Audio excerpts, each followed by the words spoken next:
For the parents who have children under 10 years old, show of hands please, children under 10 years of age. Okay, quite a few of you. So for us, our biggest job is us to teach our children Islam. Us teaching our children Islam. When the prophets were teaching deen, they were teaching everybody deen. But when Allah Azza wa Jal talks about children learning Islam in the Quran, it's very few times Allah talks about children learning, children receiving advice. But whenever He talks about it, it's from the parents. Listen to that again. Whenever Allah talks about children getting guidance in the Quran, it's always from parents. And within the parents, it's always from the father. Because the mother is always there. The mother doesn't have to do extra work to be there for the child all the time, and to care for him all the time, and to give him advice all the time. You don't have to give moms training on how to be a mom, it comes naturally. Allah put that inside them. Fathers, however, are horrible. We have to go through training to become real fathers. It doesn't come naturally to us. When a mother has a baby, her feelings, her emotions, everything changes immediately. Changes. A father is like, 3-4 days go by, friends say, hey, heard you had a baby. Yeah man, it hasn't hit me yet. Somebody needs to hit you so it hits you. You know what I'm saying? It hasn't hit me yet. Because the feelings of fatherhood, they're not natural to us. We have to build them, we have to work on them. So Allah mentions Luqman radiallahu anhu, making the time, finding the right opportunity, and then talking to his son. We find Yaqub alayhi salam talking to his sons. Ya baniya inna Allah astafa lakumuddin. We find Ibrahim alayhi salam saying this to his sons. Same exact advice Yaqub alayhi salam gave to his sons. That's pretty amazing, because that told you that father did a job to his child, not just on how to be raised himself, but how to be a father. We're going to teach our children how to be good fathers one day.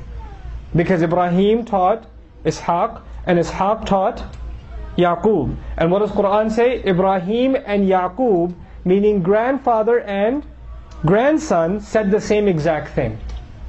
Did they say it at the same time? No. They said it 2 generations apart from each other. Ibrahim was talking alayhi salam to Ismail and Ishaq. Yaqub alayhi salam was talking to his 11 sons.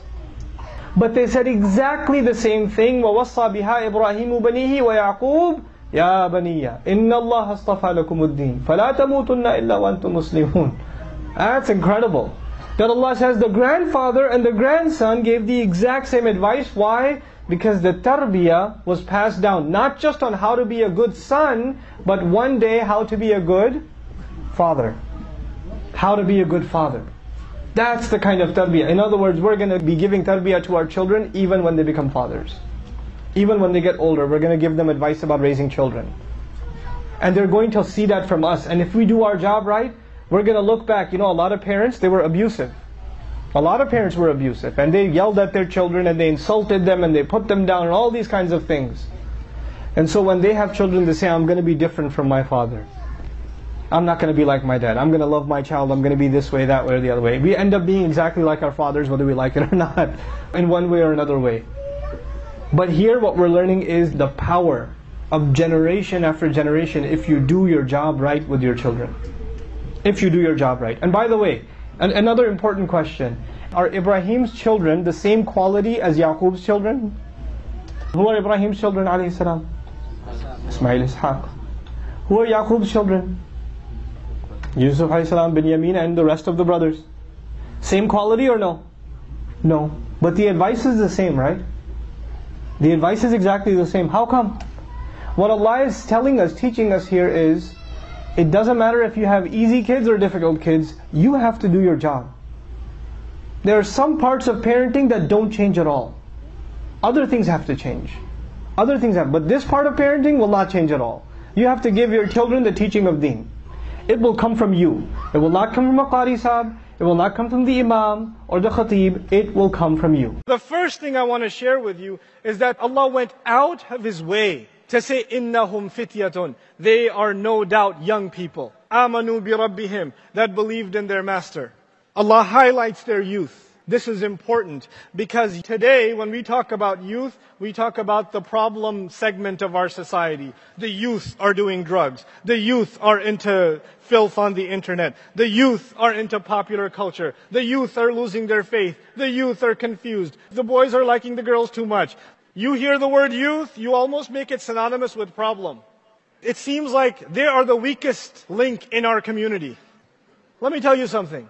In this time of trial, the only people standing up for the truth, the only people with the spine and the courage to not care what anybody else thought, and they're going to stand tall by Allah, were the youth.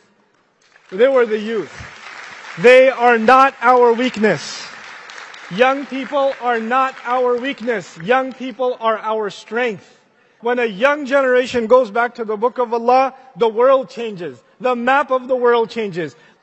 There are ulama, scholars, that have spent their entire life reading books, worshipping Allah, studying hadith, sharia, fiqh, usul, aqidah, tafsir. Their hairs have turned gray to white, and their skins are wrinkled, and they can barely stand straight. And these are some of the most noble, dignified symbols of iman in our community. And yet, the scholars of this ummah for 14 centuries are learning about a bunch of young guys who knew nothing except there's one God.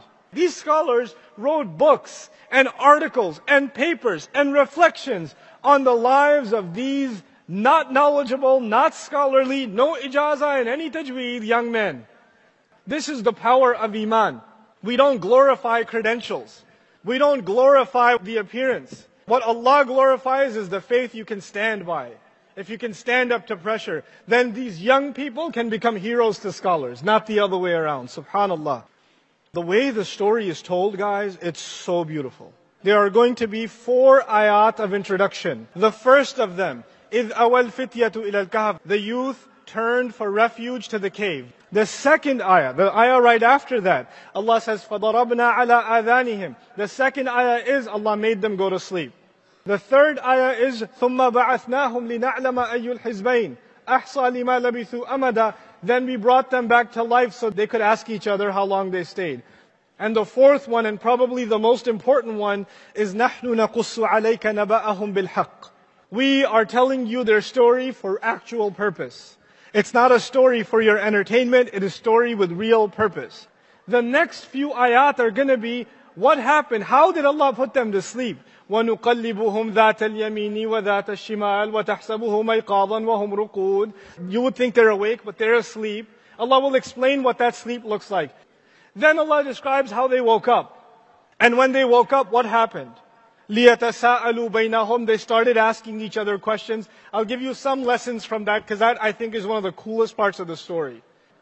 So they wake up, now 7 guys in a cave, not the most comfortable sleep, or they didn't think it would be, but it seems like they got some pretty deep sleep. They have no idea that centuries have gone by. And they start asking each other, قَالَ قَائِلٌ مِّنْهُمْ كَمْ لَبِثْتُمْ. One that speaks more among them says, how long were you sleeping? Allah is illustrating that one of them is more talkative than the others. This one guy, he doesn't like conversations to remain peaceful. He introduces a subject that he knows is going to stir up an argument. And then he's going to sit back and watch everybody eat each other alive. He doesn't say, how long were we sleeping? He says, how long were you guys sleeping? It's so good. Kam labithtum. Then one of them says, قَالُوا لَبِثْنَا يَوْمًا أَوْ بَعْضَ يَوْمٍ. We must have slept a whole day. No, part of it. No, not a whole day. Come on. Maybe like an afternoon or something. بَعْضَ يَوْمٍ. And then this got so out of hand that one of them says, guys, who cares? رَبُّكُمْ أَعْلَمُ بِمَا لَبِثْتُمْ. Your master knows, he knows better how long you stayed. Can we leave it alone, please? I don't want to know how long we slept. The fact is, I'm hungry. I need chicken. That is the issue. He literally says, فَابْعَثُوا أَحَدَكُمْ بِوَرِقِكُمْ هَذِهِ إِلَى الْمَدِينَةِ فَلْيَنْظُرْ أَيُّهَا أَزْكَى طَعَامًا. When a bunch of guys get together and hang out, obviously what is the number one priority? Food. These amazing heroes of Islam. And Allah goes out of His way to say they were just a bunch of guys hanging out with each other. And then they said, man, we got to eat something.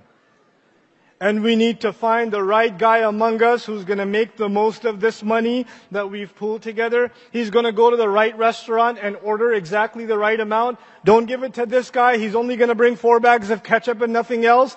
There's always a guy that knows all the spots. Where are we going, man? And there's always a guy that when they're all sitting together and they're all confused about what to order, I'll have some fries, I'll have a soup too. Shut up, I'll order for everybody. There's always one guy that knows what to do. You take the money, you need to go. Because everybody else, you have those annoying guys that look at the menu for 30 minutes. I'm thinking, hold on. We got to get this done. We got to keep moving. And then he gives them advice about being subtle. Don't draw too much attention to yourself. وَلْيَتَلَطَّفْ, be very careful and soft. Don't make a scene. What did they know? That the guy is going to be wearing 300-year-old clothes with ancient currency from a kingdom long ago and walk into the middle of a mall dressed like Shakespeare. He's like, I'm trying to not draw attention to myself, you know. You understand what's happening here, right? They're supposed to not draw attention, but this is not going to work out the way they imagine. They were just pretty normal people. When you turn towards the deen of Allah, you don't have to become a social outcast. You don't have to become weird. You don't have to be depressed all the time because you're a person of the akhirah and you have nothing to do with the dunya. These people, yes, they left the world. They went into a cave because their lives were in danger, but they still went back to the restaurants. We paint an extreme picture that the Quran itself doesn't paint. And our youth suffer from this sometimes.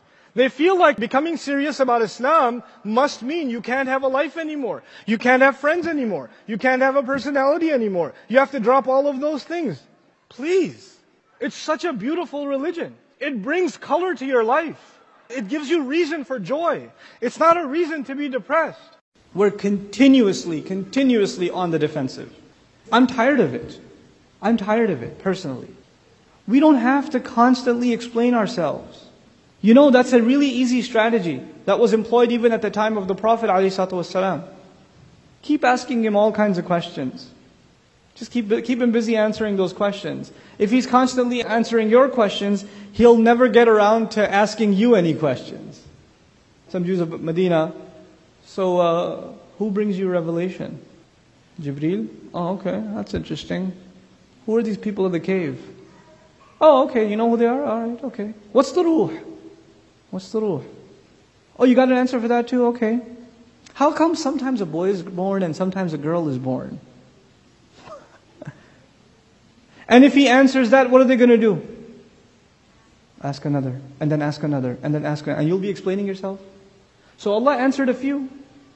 And then they moved on to another question. They said, وَقَالُوا أَإِذَا كُنَّا عِظَامًا وَرُفَاتًا أَإِنَّا لَمَبْعُوثُونَ خَلْقًا جَدِيدًا. If we're going to be reduced to decayed bones, nothing, we're going to be created again? Really? This time Allah did not explain. Usually He does, right? He answers the question. They asked about the people of the cave. Did Allah explain in detail? He did.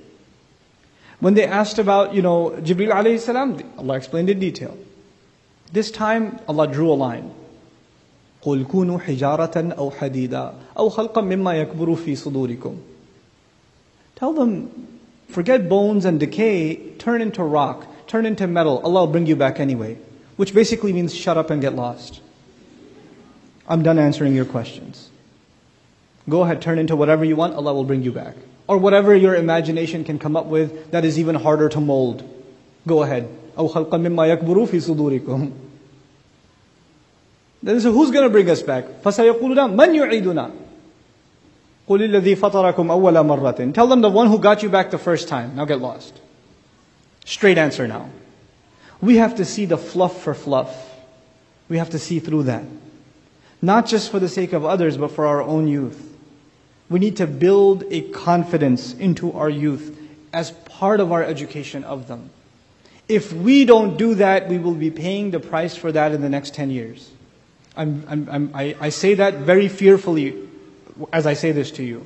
Leaders of Muslim community were not doing an adequate enough job thinking about how to instill the confidence of faith, how to fight the crisis of faith among our Muslim youth. Muslim youth, when they have philosophical problems, we tell them, go make wudu and make 2 rak'ah over there. And if that doesn't work, okay, come back and I'll give you a special dua, recite that and your problem will go away. Listen, if they have a philosophical problem and if they have doubts already, the spiritual solution is there but you cannot ignore the intellectual solution. You can't. We can't afford. Our deen is intellectual. Our deen is not blind faith. Our deen is powerful. We have to believe that, and we have to instill that belief into our kids.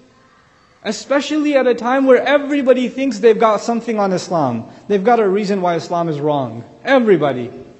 Everybody's got one. Christians are attacking Islam. Do you know how ridiculous that is?